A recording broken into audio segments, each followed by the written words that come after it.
Salam jumpa, salam damai sejahtera, salam sehat, dan salam kebaikan. Jaya selalu NKRI.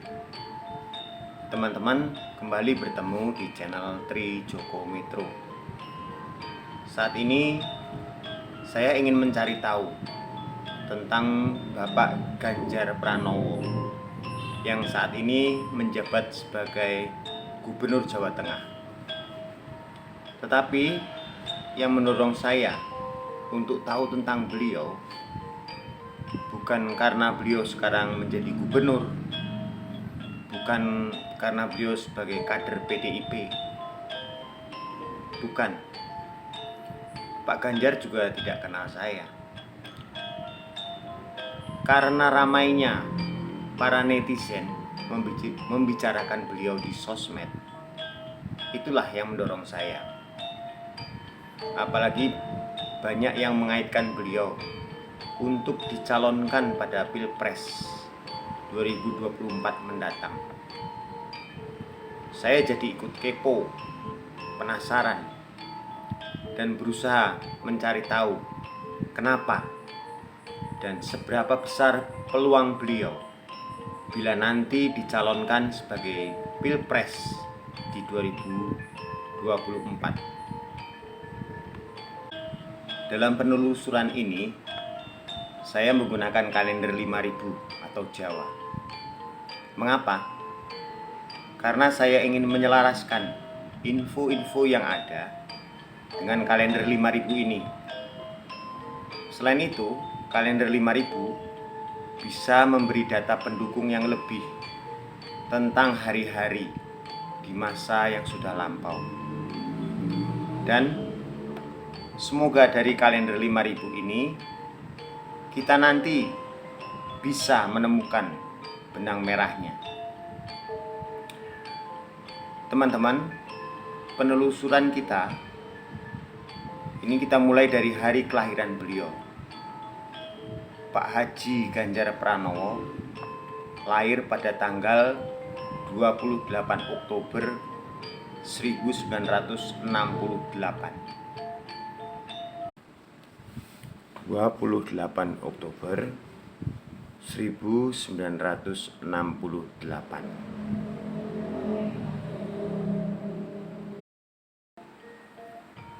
Pertama-tama yang kita cari adalah bulannya.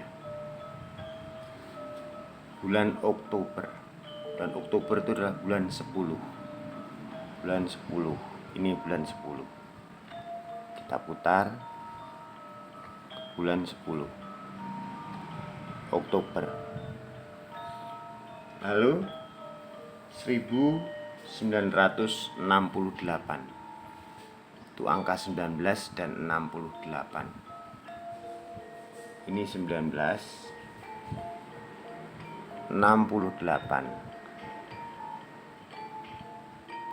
Ini 68. Kita luruskan.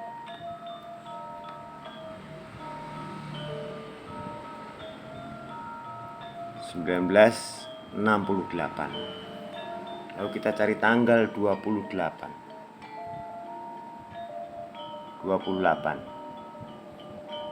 dan 28 Oktober 1968 jatuh pada hari Minggu Pon.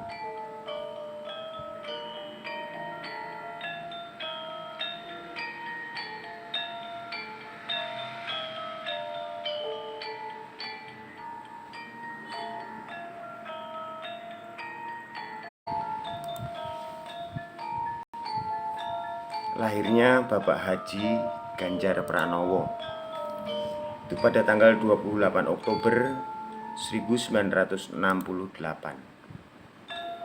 Nah, teman-teman, di sini penggabungan antara kalender nasional dan kalender Jawa. Jadi di sini tetap ada hari Senin, Selasa, Rabu, Kamis, Jumat, Sabtu, dan Minggu. Ada 7 hari. Dan dari ke-7 hari tadi mempunyai angka yang berbeda, mempunyai nilai yang berbeda.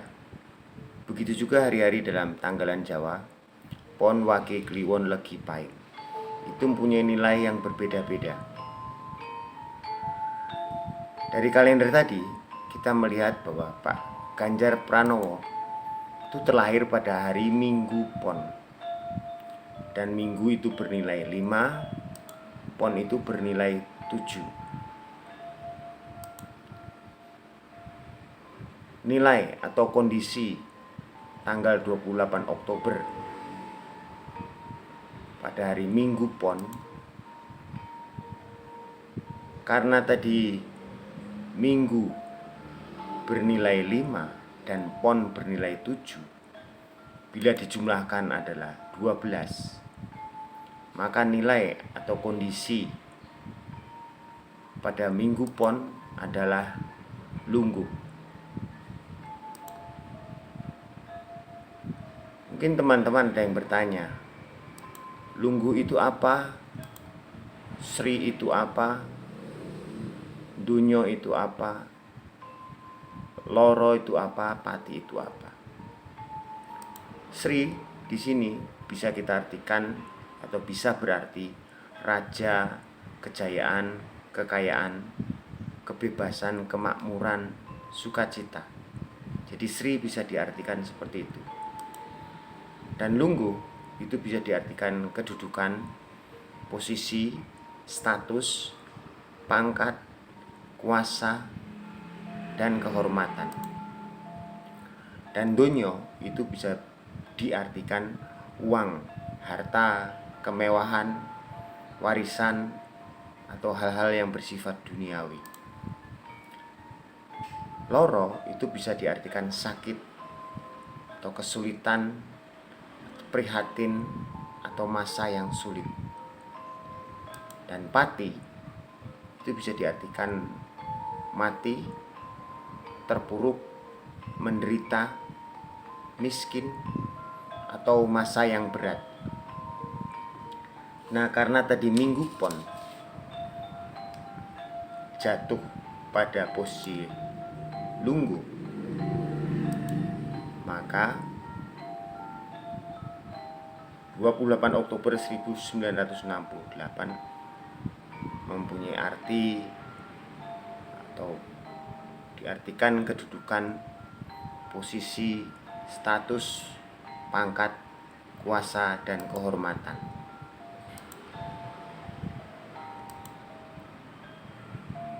Arti dari kelahiran beliau yaitu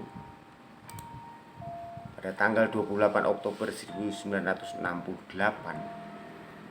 dengan hari Minggu dan hari Jawanya Pon dan bernilai 12, maka berarti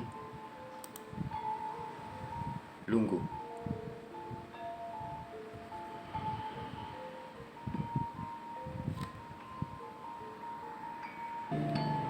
Pak Ganjar Pranowo dilahirkan dari keluarga sederhana di sebuah desa di lereng Gunung Lawu, Karanganyar.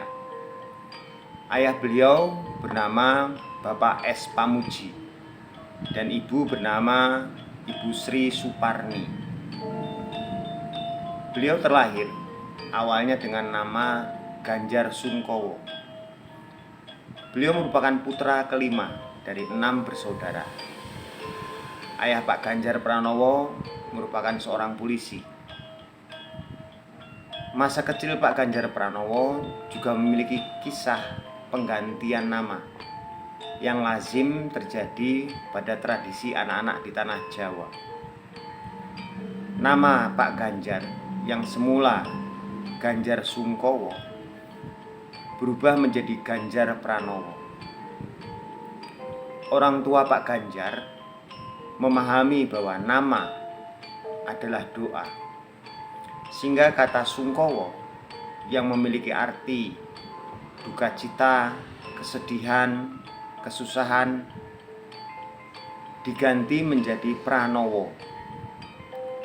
Kata Pranowo dalam ilmu numerologi memiliki arti atau maksud mempunyai kepribadian ekspresif, mudah berbicara, mudah bersosialisasi, ada jiwa seni, dan menikmati hidup.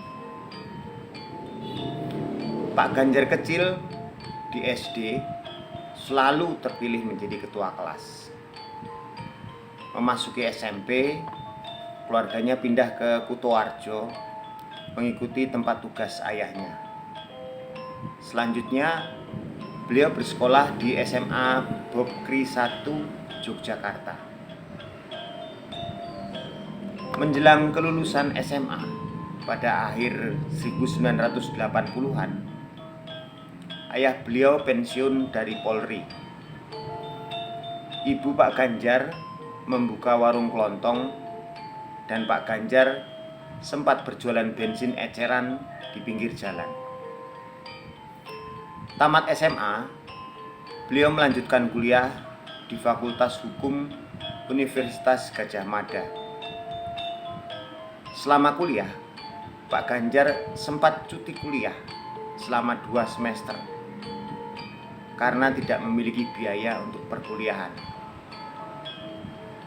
Saat ini beliau menikah dengan Ibu Siti Atikah Supriyanti pada tahun 1999 dan memiliki 1 putra bernama Muhammad Zinedine Alam Ganjar yang bersekolah di SMA 3 Semarang, Jawa Tengah.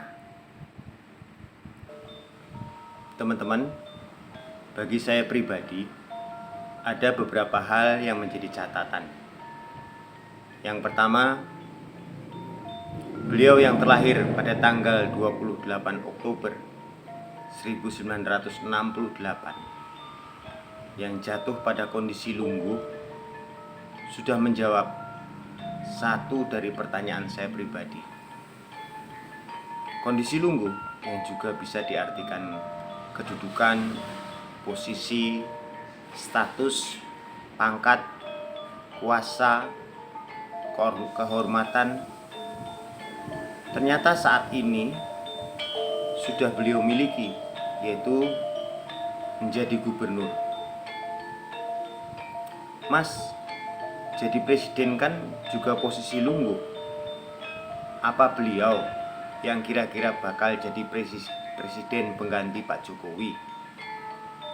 Misalnya ada pertanyaan demikian. Kalau hal ini, ya saya nggak bisa dan berani memastikan. Nanti saya kualat. Sebab menjadi presiden itu kan karena dipilih, bukan diturunkan.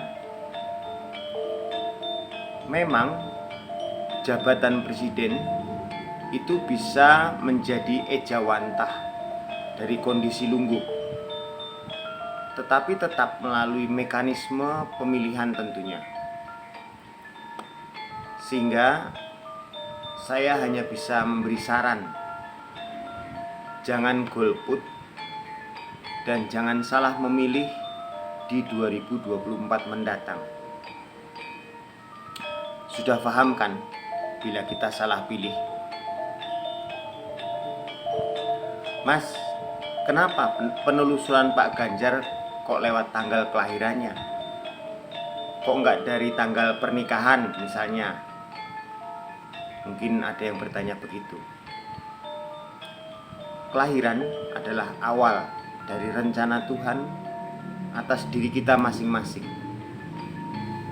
Artinya, kita lahir dan kita ada di dunia saat ini pasti membawa misi dari Tuhan untuk kebaikan alam semesta dan sesama.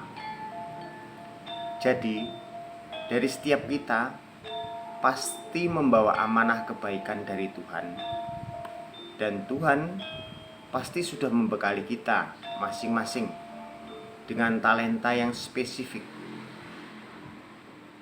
Tuhan tidak pernah asal-asalan menciptakan Anda, menciptakan kita semua. Sehingga jangan sia-siakan hidup kita dengan saling hujat, saling benci, fitnah. Rencana Tuhan terhadap Anda adalah baik. Catatan saya yang kedua, saat beliau diganti nama dari Ganjar Sungkowo menjadi Ganjar Pranowo. Nama adalah doa dari orang tua dan itu pasti baik. Tinggal bagaimana kita menjalaninya. Kata Pranowo yang dalam ilmu numerologi memiliki arti atau maksud mempunyai kepribadian ekspresif, mudah bicara, mudah bersosialisasi. Itu yang menjawab penasaran saya. Kenapa Pak Ganjar terkenal di sosmed? Mas, apa kalau nama kita ada kata Pranowo mesti baik? Mungkin ada yang bertanya begitu lagi. Ya tentu tidak. Tergantung bagaimana sikap kita. Segala yang baik pasti dilakukan dengan cara-cara atau sikap yang baik. Segala yang luhur pasti dilakukan dengan cara-cara atau sikap yang luhur. Begitu juga sebaliknya. Ikuti saja jejak-jejak Pak Ganjar Pranowo. Sikap-sikap Pak Ganjar itulah yang bisa menjadi barometer seberapa besar peluang beliau di 2024 mendatang. Karena seorang pemimpin sejatinya adalah memiliki jiwa melayani, melindungi. Dan menurut saya pribadi, parameter-parameter sebagai pemimpin sudah beliau miliki. Catatan saya yang ketiga, masa kecil beliau yang dibesarkan dalam keluarga sederhana, dalam segala keterbatasannya, jauh dari kemewahan. Kesulitan hidup dalam keluarga justru itu yang bisa menempa mental dan karakter seseorang. Dan saya pribadi yakin bahwa reformasi mental akan beliau tegakkan. Demikian teman-teman yang bisa saya aturkan tentang Pak Ganjar Pranowo. Semoga hal ini bisa membantu untuk lebih mengenal Pak Ganjar Pranowo. Semoga benang merah itu bisa Anda dapatkan antara kondisi lungguh tadi dan jejak-jejak perjalanan kepemimpinan beliau. Semoga kita diberi Tuhan kejernihan hati dan pikir untuk memilih Presiden RI di 2024 mendatang. Amin. Jaya selalu NKRI.